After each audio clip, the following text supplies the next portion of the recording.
বন্ধুরা, ছবি দেখাই আপনাদের।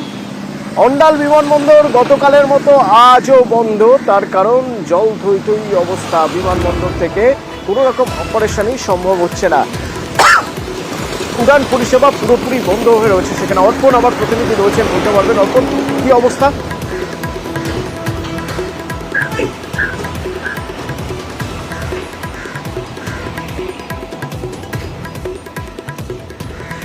অর্পণ, শোনা যাচ্ছে আমার কথা?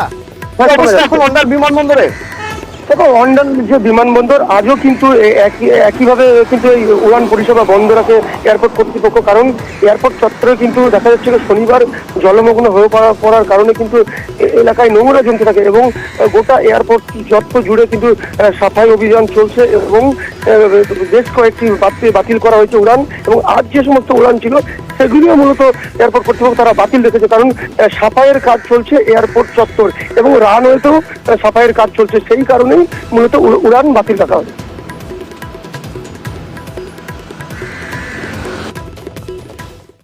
আমি যখন টিকিটটা পারচেজ করছি আমার কাছে হোয়াটসঅ্যাপে বা মেলে তো কিছু ইন্টিমেশন আসবে, তো কোনো ইন্টিমেশন নেই। কাউকে খুঁজেও পাচ্ছি না, কাউকে এখানে খুঁজেও পাচ্ছি না কাউন্টারে। শুধু হেয়ার অ্যান্ড দেয়ার করছি। পুরোটাই ভোগান্তি। মনে করুন আমার ওখানে ব্যাঙ্গালোরে ক্যাব বুক করা আছে, তাহলে তাকেও ক্যান্সেল করতে হবে। আমাদের রাজ্যের কৃষি মানচিত্রের অন্যতম গুরুত্বপূর্ণ একটি জায়গা হলো হরিপাল। তো ডিভিসি যেহেতু জল ছেড়েছে, ডিভিসি ছাড়া জলে এই হরিপালের 2000 হেক্টর জমি জলের তলায়। কি অবস্থা ভাবুন একবার। রানা প্রতিনিধি আমার সঙ্গে রয়েছে। রানা, কেন এই অবস্থা? জল যদি জমে সেই জল বার করার ব্যবস্থাও তো রয়েছে, জল নিকাশির ব্যবস্থাও তো রয়েছে, তাহলে কি সেটা অকেজো হয়ে গেছে?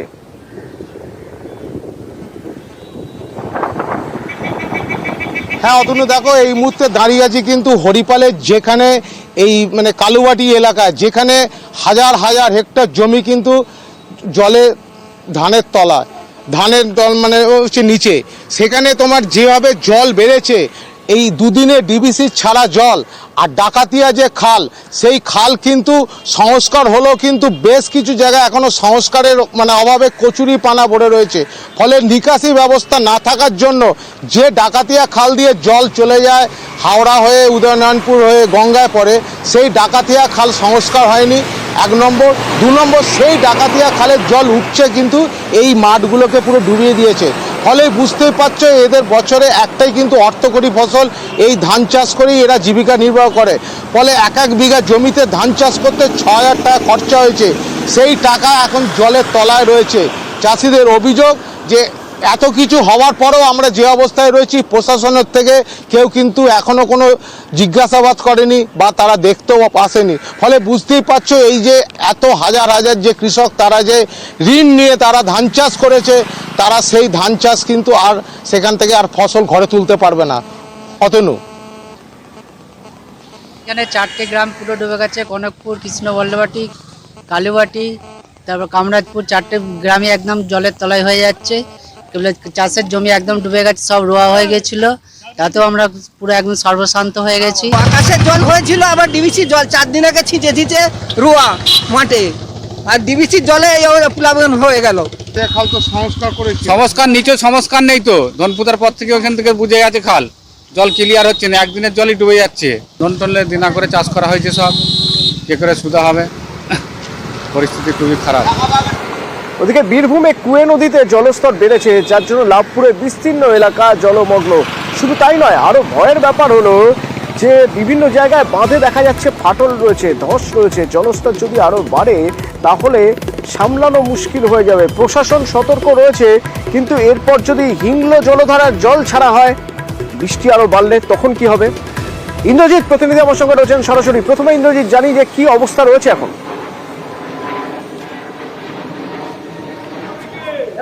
দেখো, ইতিমধ্যেই লাভপুরটা যেমন ভাসমান হতে শুরু করেছে, ইতিমধ্যেই লাভপুরের থিবা অঞ্চলের বেশ কিছু গ্রাম ইতিমধ্যেই কিন্তু জলের তলায় চলে গেছে। শুধুমাত্র কোপাই নদীর জল বাড়াতেই কিন্তু এহেন কাণ্ড ঘটেছে। আমরা এর আগেই দেখিয়েছি যে কঙ্কালীতলা, বিশেষ করে কঙ্কালীতলা যে মন্দির, সতীপীঠের যে মন্দির, সেই মন্দির সম্পূর্ণ কিন্তু জলের তলায় চলে গেছে। এখনো পর্যন্ত আমি যে জায়গাটায় দাঁড়িয়ে রয়েছি, অর্থাৎ কঙ্কালীতলা, সেই এলাকা কিন্তু সম্পূর্ণ জলমগ্ন হয়ে পড়েছে। পাশাপাশি যেটা বলে রাখবো সর্বোপরি, যে ইতিমধ্যেই কিন্তু ব্রাহ্মণরা, যারা মন্দিরের ব্রাহ্মণরা রয়েছে তারা কিন্তু সকলেই এসে একদম জল পেরিয়ে এসে তারা কিন্তু মন্দিরে ভোগ নিবেদন করছে। কিন্তু তাদের সঙ্গে কথা বলে নেওয়ার চেষ্টা করবো আমরা, যে কিভাবে আপনারা কিভাবে ভোগ নিয়ে আসছেন এখানে। ভোগ নিয়ে যেভাবে ভোগের নিয়ম সেই নিয়মেই আমাদের পুরোহিতরা আছেন, সেবায়িতরা আছেন, সেইভাবেই সকলে মিলে আসা এবং তারা নিয়ম নীতি মেনে মায়ের ভোগ নিবেদন করবে। জল কি কোথাও কমছে? এই যে কোপাই নদীর জল, তাতে জল যেমন বাড়ছে, যতটা জল বাড়ছে, যে পরিমাণে জল বাড়ছে, তাতে লাভপুর ইতিমধ্যেই ভাসমান, লাভপুরের ঠিবা অঞ্চল। কি বলবেন আপনার কোন কোন এলাকা এলাকাতে আমাদের যেগুলো ছিল নিচের দিকে 2-3টে গ্রাম, সেগুলোতে জল অনেকটাই কমেছে। গ্রামগুলোতে সেরকম অসুবিধা নেই, তবে কঙ্কালীতলা মন্দির চত্বর এই জায়গাটা যেহেতু কোপাই নদীর পাশে এবং একটু নিচু এলাকা, এই জায়গায় জলের একটু চাপ আছে। কালকের থেকে জল অনেক কমেছে, আমরা আশা করছি রাত্রের মধ্যেই জল ক্লিয়ার হয়ে যাবে এবং স্বাভাবিক জায়গায় কঙ্কালীতলা ফিরে আসবে। দেখো, একদমই শুনতে পেলে যে সমস্ত এলাকাবাসীরা রয়েছে, তারা মন্দির কমিটির লোকজন রয়েছে, তারা কিন্তু এসে যেমনটা পুজো দিচ্ছেন, জল পেরিয়ে এসে শুধুমাত্র নিত্য সেবা করা হচ্ছে। পাশাপাশি তিনিও যেমনটা জানালেন, যেভাবে পুরো এলাকা, অর্থাৎ শুধুমাত্র লাভপুরের থিবা অঞ্চল নয়, এই কোপাই নদী যে দিক দিয়ে গেছে সেই সমস্ত দিকে যে সমস্ত নিচু এলাকা, সেই সমস্ত এলাকা কিন্তু ইতিমধ্যেই ভাসমান হতে শুরু হয়েছে এবং যতটা পরিমাণে জল বাড়ছে তাতে কিন্তু আবারও বন্যা পরিস্থিতির শিকার হতে পারে। পাশাপাশি বৃষ্টির একটা ভয় কিন্তু করা হচ্ছে, যদি আবারও গত 2 রাতের মতো বৃষ্টি হয় সেক্ষেত্রে কিন্তু আবারও জল বাড়তে পারে, এমনটাই আশঙ্কা করছে এলাকার সাধারণ মানুষ। অতনু, ধন্যবাদ। কুলতলি প্রাইমারি স্কুলে কিভাবে ক্লাস হচ্ছে একবার দেখুন। ছাদ থেকে জল পড়ছে, চাঙড় খসে পড়ছে, স্কুল ইউনিফর্ম ভিজে, সেই ভিজে ইউনিফর্মেই পড়ুয়ারা ক্লাস করছে। Kultali primary school. অর্পণ রয়েছেন আমার সঙ্গে, প্রতিনিধি অর্পণ। প্রথমে একটু জানতে চাইবো যে এই স্কুলে কতজন পড়ুয়া, কতজন শিক্ষক?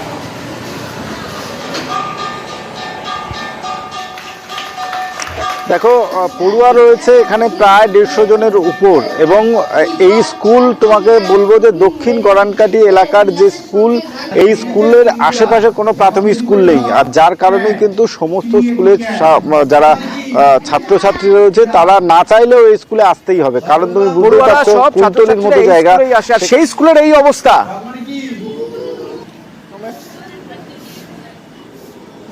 একদমই এই স্কুলের একেবারে ভঙ্গুর অবস্থা এবং যিনি প্রধান শিক্ষক রয়েছেন তিনি আতঙ্কে রয়েছেন, কারণ চাঙড় যেভাবে খসে পড়েছে সেখানে যদি কোনো ছাত্রের মাথায় পড়তো তাহলে তার প্রাণহানিও হতে পারতো, কারণ চাঙড়ের যে বেশ বড় আকারের একটি চাঙড় খসে পড়েছেন। অবিরত বৃষ্টি হচ্ছে, এই বৃষ্টিতে সেখানে জলসোপ করে আসছে এবং সমস্ত বিল্ডিংটাই কিন্তু ভিতরে রড ব্লাস্ট করে গিয়েছে, যে কোনো মুহূর্তে এই বিল্ডিংয়ের একাংশ ভেঙে পড়তে পারে। দেয়ালে ফাটল, বড় বড় ফাটল দেখা যাচ্ছে এবং স্থানীয় যারা অভিভাবকরা রয়েছেন তারাও বলছেন বিপজ্জনক অবস্থায় পড়াশোনা চলছে। অর্পণ, সঙ্গে থাকো, একটু শুনি এই যারা পড়াচ্ছেন, যারা পড়তে আসছে আর যারা পড়তে পাঠাচ্ছেন তাদের পড়ুয়াদের কি বলছেন তারা। স্কুলে এলে ছাদ ভেঙে গেছে, রোজ বৃষ্টি পড়ে, ভিতরে পানি পড়ে, পড়াশোনা হয় না, সমস্যা। আজকে স্কুলে আসার পরে স্যারেরা ডেকেছিল জামা প্যান্ট দেবে, আমরা নিচে গিয়ে জামা প্যান্ট নিয়ে এসে দেখি না এখান থেকে ছাদ ভেঙে নিচে পড়েছিল। ক্লাস এখানে বৃষ্টি যখন পড়ে ক্লাসের ভিতর জল ঢুকে যায়, জল পড়ে ছাদ থেকে, এই সমস্যা।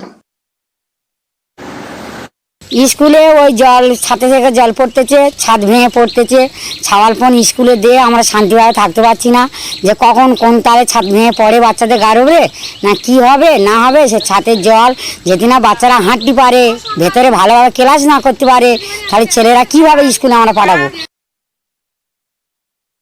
স্কুলের সমস্যা বলতে বিল্ডিংয়ের অবস্থাগুলো ভালো নয়, শ্রেণীকক্ষগুলো প্রায় খুব বিপজ্জনক অবস্থায় আছে। আমি ভিডিওকেও জানিয়েছি এই আমার স্কুলের পরিকাঠামো নিয়ে, যাতে নতুন এসিআর দেওয়া হয়, তো সেখান থেকে কোনো উত্তর পাইনি, তাই আবার ভিডিওকে বা এসআইকে ইনফর্ম করব, দেখি কতদূর কী হয়। এই তো অবস্থা। তো স্কুলের এই দশা একদিনে তো হয়নি, অর্পণ, আমার প্রশ্ন যে তুমিই তো বলছিলে যে এই স্কুল এই এলাকা কতটা গুরুত্বপূর্ণ, সেই স্কুলের এই অবস্থা একদিনে হয়নি, রাতারাতি হয়নি, ধীরে ধীরে ধীরে ধীরে ধীরে আজকে এমন অবস্থা হয়েছে যে বিপজ্জনক বাড়ি হিসেবে এই বাড়িটা ঘোষণা করে দেওয়া উচিত যে কোনো মুহূর্তে, তা নাহলে জীবন বিপন্ন হতে পারে কারো। তো কেউ কোনো রকম কোনো হেলদোল নেই কারো, কিভাবে সম্ভব?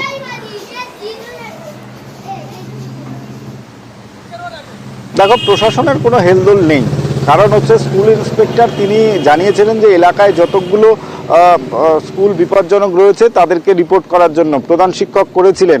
1955 সালের এই স্কুল, স্বাধীনতার পরে কিছুদিন পরেই এই স্কুল তৈরি হয়েছিল কুলতলিবাসীর জন্য, এবং এই স্কুল অনেক মানুষের গর্বের স্কুল, এবং সেই স্কুলের যেটা অভিযোগ করা হচ্ছে স্কুল গর্বের হলে কী হবে, সেই স্কুলের রক্ষণাবেক্ষণ, স্কুলের সংস্কার সেদিকে কারোরই কোনো নজর ছিল না।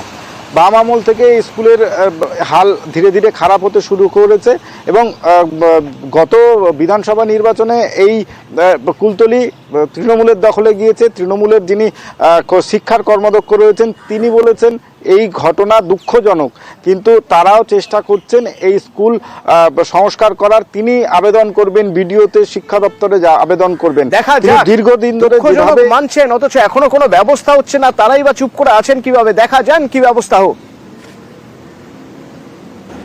আমরা শুনেছি, শোনার পরে আমি এসআইকেও ফোন করেছিলাম।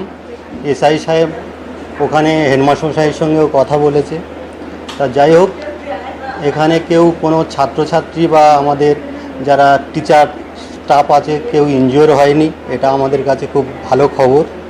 আশা করি আগামী দিনে এই স্কুলটা যাতে এশিয়ার পেয়ে একটা ভালো স্কুল বা ভালো একটা জায়গা তৈরি হয়, আমি সভাপতি ম্যাডাম, বিডিও সাহেব বা আমাদের এসআইয়ের সঙ্গে কথা বলে, জেলার সঙ্গে কথা বলে ব্যবস্থা নেব।